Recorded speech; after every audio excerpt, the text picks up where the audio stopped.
तो हिंदी गज़ल की भूमिका मैंने आपको बताई थी सुबह। उसके बाद में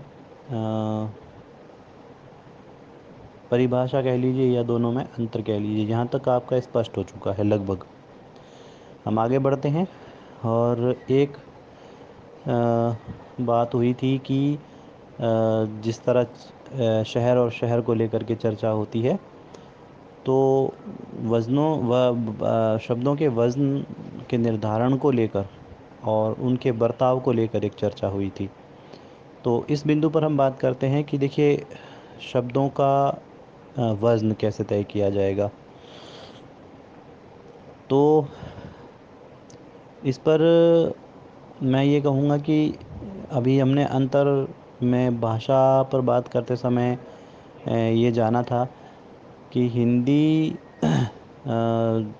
जो भाषा मिलकर बनी है अन्य भाषा और बोलियों से शब्द लेते हुए, शब्द ग्रहण करते हुए जो बनी है, तो उसने बहुत सारी भाषाओं से शब्द लिए हैं। अब होता यह है कि एक भौगोलिक परिवेश में जो भाषा का उच्चारण होता है, जिसको हम टंग भी कहते हैं कई बार, तो वो उच्चारण के अनुसार ही जो है शब्दों को बोला और बरता जाता है। जैसे आपने देखा होगा कि नमस्ते को अंग्रेज़ जब बोलते हैं, आपने कई बार हमने टीवियों पे इधर उधर अंग्रेज़ों को नमस्ते बोलते हुए देखा है। तो एक अलग ही तरह का साउंड आता है, नमस्ते नमस्ते ऐसा कुछ। और आपने ये भी पढ़ा सुना होगा कि खाड़ी देशों की तरफ हा को स को ह बोला जाता है।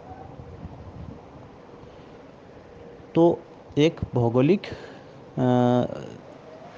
स्थल के हिसाब से उच्चारण की एक अलग व्यवस्था होती है। तो जैसे कि शहर जो है वो